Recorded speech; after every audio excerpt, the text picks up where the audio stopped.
You've landed on the Lonely Diplomat podcast, and wherever you are in the world, welcome. I'm Phil McAuliffe, I'm the Lonely Diplomat, and you have tuned into episode 40 of the Lonely Diplomat podcast, where we are going to be reflecting on COVID and COVID times. But before I get into all of that, I want to say that this podcast is all about helping diplomats and those who live the diplomatic life to reconnect with themselves and the world around them. And I do this through my website, thelonelydiplomat.com. And on that site, you'll find my blog. And I think it has almost like 60 different blog posts on different topics, all relating to how we live the diplomatic life and helping and serving, supporting, challenging, and inspiring you as you do so. This podcast here, details of my book, The Lonely Diplomat, Reconnecting with Ourselves and the World Around Us, which is available on Amazon through my website. And what else? Details of my mentoring services for diplomats and those who live the diplomatic life. So if you want me in your corner, someone who has lived the diplomatic life over 20 years and had 2 postings myself, been the accompanying significant other on 2 postings, had postings with and without children, and gone through the separation and the end of a relationship while on a diplomatic posting, hardly seems something that I would want to have as something to promote my services. Suffice to say that I've lived life while living the diplomatic life. And if you want my wisdom, skills, insight, etc., my general me in your corner, I'd love to be there to help and serve and support you as you live your diplomatic life. All of that through the lonelydiplomat.com. In this episode, which, as I said, is episode 40, we're going to have a chat about, reflecting on COVID times. And as I record this, many of you around the world are emerging from COVID restrictions and sort of coming back to business as usual. And there's some international travel going on, and which will, for those who live the diplomatic life, start to feel like we're emerging into a new normal. And for others, not so much. And depending on where you are in the world, we could be feeling a whole range of feelings and thinking a whole lot of thoughts about our current situation, COVID situation, the health situation, and other like the political, social, economic situation where we are in the world. And this has been going on for a long time. It feels like now it's getting, over 20 months now that we've been living like this. And way back, it feels like another lifetime ago, in April 2020, March or April 2020, anyway, very early pandemic stage, I wrote an article and recorded a blog post called On Helping You Through COVID-19. And in this, in the preparation for this episode, I went back and looked at it and, I'm not going to say like it's bad advice, it's good advice. It's really good advice. Of course, I give good advice. But on one hand, like it's very sound, sage advice about, crises catch us where we are and there are opportunities in all of this. But it just seems so, so naive. And the no one knew really.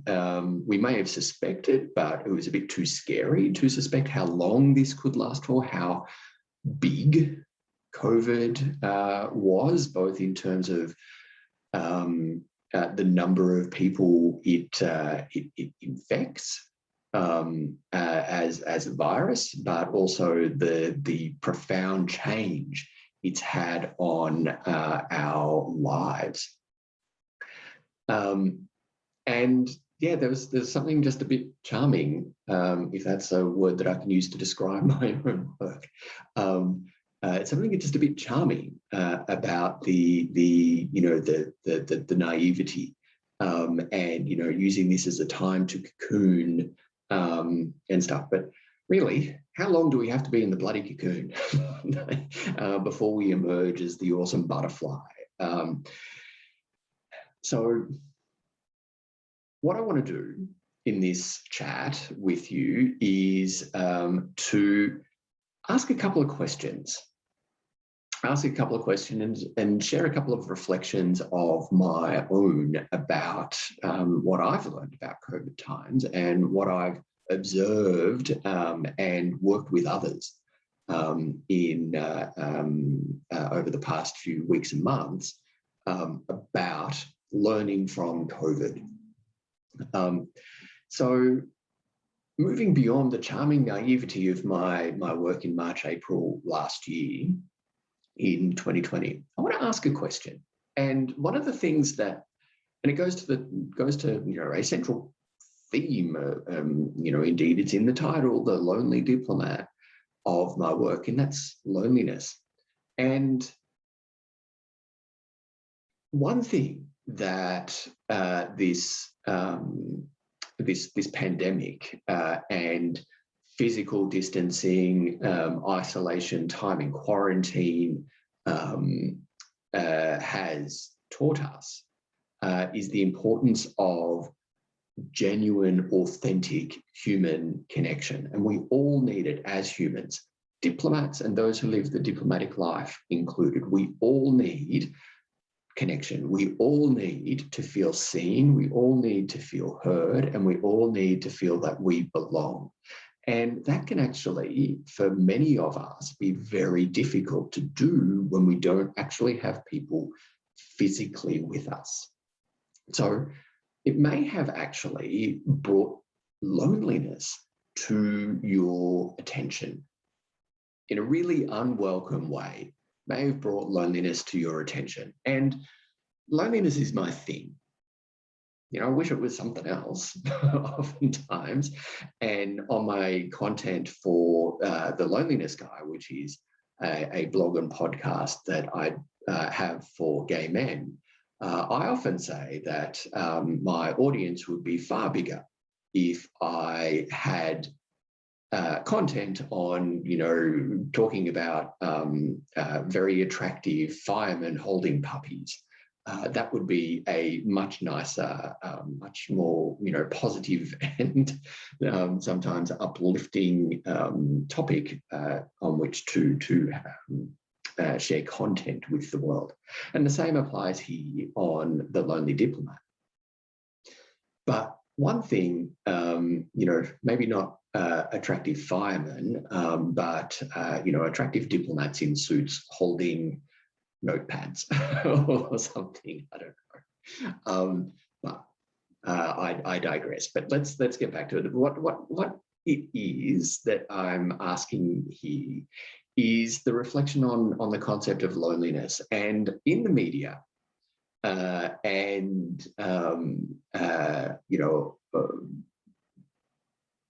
just sort of generally around us, the concept of loneliness, the emotion of loneliness has been brought to our attention through lived experience, through others sharing their lived experience, or our own lived experience, through others sharing theirs, experts sharing their hints and tips for how to deal with loneliness and all of that.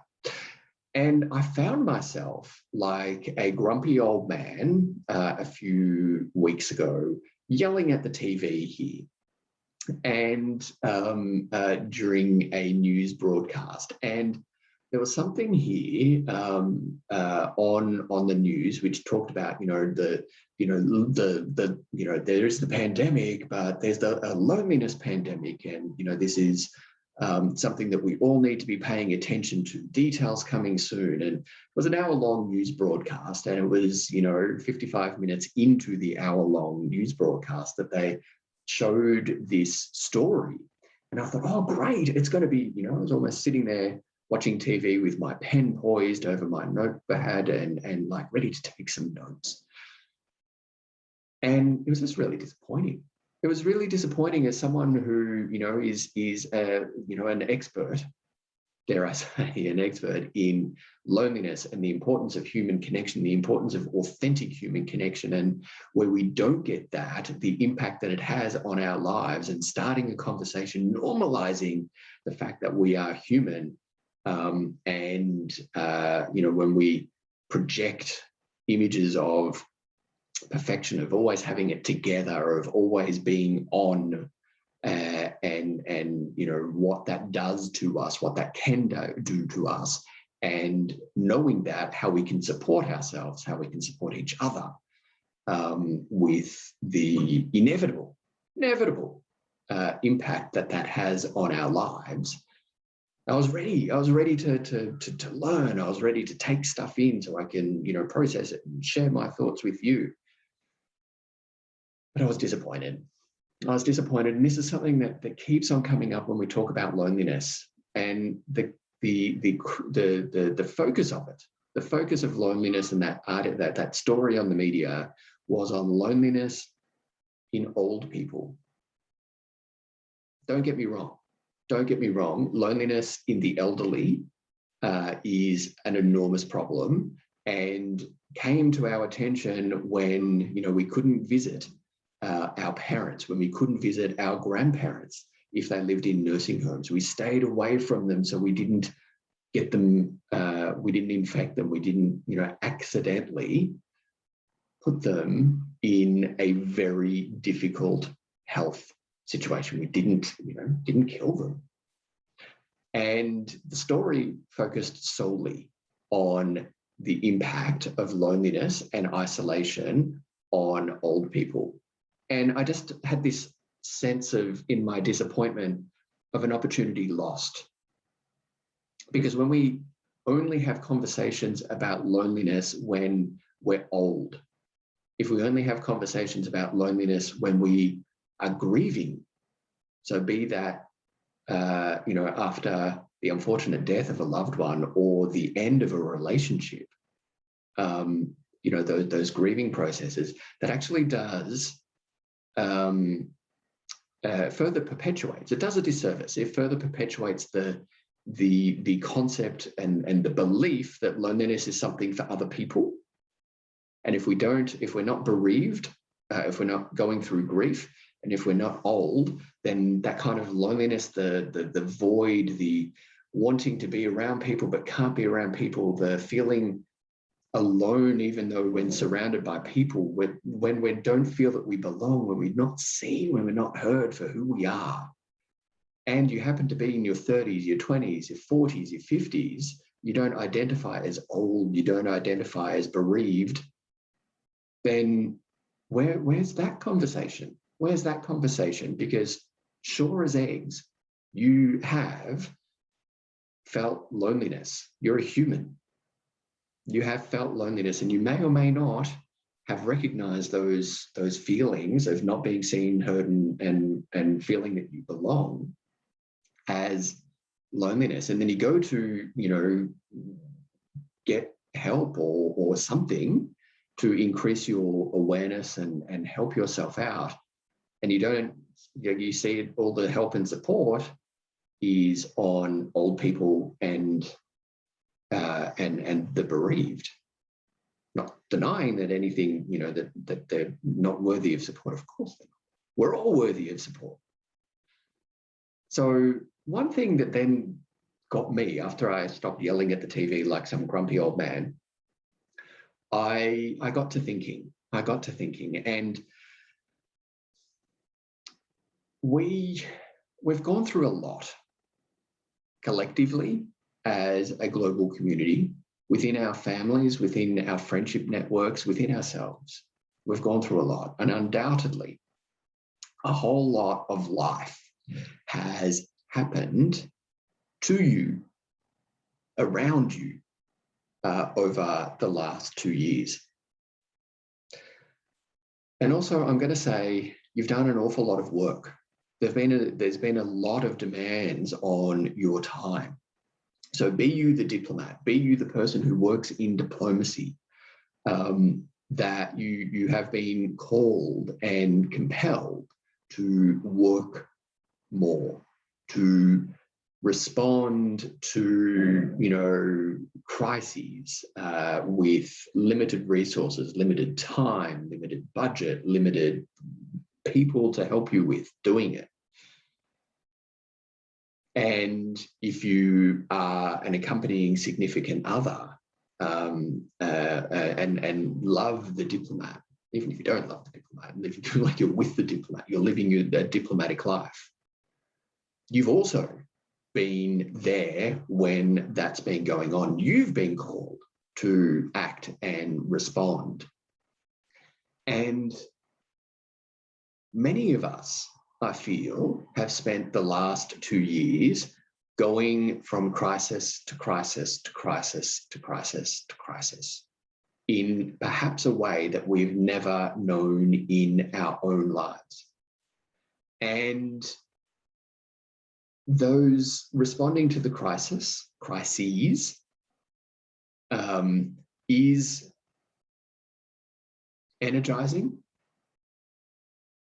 is, an opportunity to connect with our purpose and feel that we are making a positive contribution to the lives of others. Pardon me, that we are able to, affect change in the world and help our country's relations with another country bilaterally or multilaterally. And it's great until it's not. Until, we kind of go from one crisis, and we haven't really, processed anything. We haven't caught our breath, and then something else comes up. And then there's something else, and then there's something else, and then there's something else over almost 2 years. So without wanting to, cause traumatic flashbacks within you, I want to give you an invitation. I want to give you a very kind invitation to reflect on life. What has happened in your life? What has happened in your personal life? What has happened in your professional life? What has happened in your life in the community where you are in the world? And however you define community, it may indeed even be the global community. How have you lived your life? How has life lived you over the past 2 years? In that charmingly naive blog post and podcast episode from April 2020 on helping you through Covert, I did quote, and I think it was a Churchill quote, about never letting a good crisis go to waste. It's an opportunity. It's an opportunity. And without sounding like some kind of, management philosopher, it's true. It's true. There are opportunities in crises. There's opportunities to do things differently, to change out what is not serving us and give something else a go. Now, often in diplomacy and in diplomats and those who live the diplomatic life, we don't want to do something unless we know that we can do it awesomely. First up, first go, just absolutely just smash it. But that's missing an opportunity, because if we do wait to put ourselves out there until, we wait until we put ourselves out there until we're perfect, until we know that we can get it right to universal acclaim, we're going to be waiting a very long time. So as awful as COVID has been, COVID is, and the after effects of COVID continue into the future, politically, economically, socially, personally, know that there are opportunities to change, opportunities to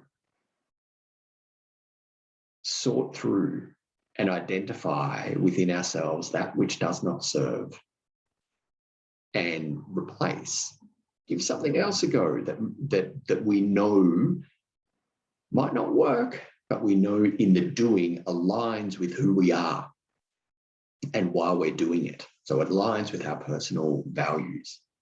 This is big. This is big, isn't it? But the invitation, the first step, is to ask you this simple question. Have you allowed, have you processed your last 2 years of life?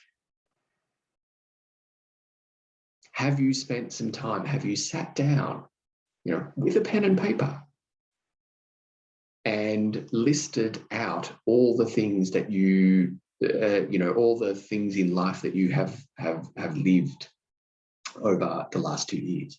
And if in doing that, looking at that list, how many things have you really, really processed? How many things have you allowed to happen? Or have you just gone through each, like from one issue on your list to the next, to the next, to the next, to the next, or sometimes even at the same time, doing all of this stuff? So, worrying about your health while at work, worrying about the health of your loved ones while you're trying to do work, worrying about how you're going to get food on your table while you're doing your work, worrying about how you're going to get home, worrying about not being able to get home while being awesome at your job. By any measure, but particularly by your measure, because no other measure matters, by your own measure, there has been a lot of life lived in the last 2 years. Can you allow yourself to learn from that? And it's really hard to do when we are going from crisis to crisis to crisis to crisis. But I promise you that you're carrying all of that. You're carrying it all. And it doesn't have to be that way. It really doesn't have to be that way. You can still be good at your job, still serve your country, still serve your country's interests, and promote your country's interests while being a human. So if you have felt lonely and you're not bereaved and you're not elderly, that's okay. That's okay. This pandemic has highlighted how we really need real, genuine, authentic connection in our life. And if we're not getting it, we're going to be trying to get it somehow. And if we're going to be feeling empty in ourselves, our resilience is being tested over and over and over and over. And resilience is not inexhaustible. You need to spring back to form. And if you haven't sprung back to form, then you will soon anyway, whether you want to or not. This diplomatic life is awesome, and we get to do some amazing things in this life, but it's still life, and there's been a lot of life happen over the last 2 years. Have you allowed that to happen? And can you process that? Can you allow yourself to process that? So with all of that said, if you think that there's something that you would like to get my insight on, my thoughts, have me in your corner as your cheer squad as you go about living your diplomatic life, I'd love to hear from you. I really would. Reach out to me on social media. I'm on Facebook, I'm on Instagram, I'm on LinkedIn, and also send me an old-fashioned email, admin@thelonelydiplomat.com.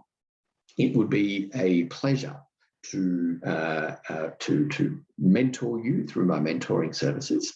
And we can have a chat every month if you like, or every 3 months, up to you. All the details are on my website, thelonelydiplomat.com, and there's going to be a link in the episode description for this episode.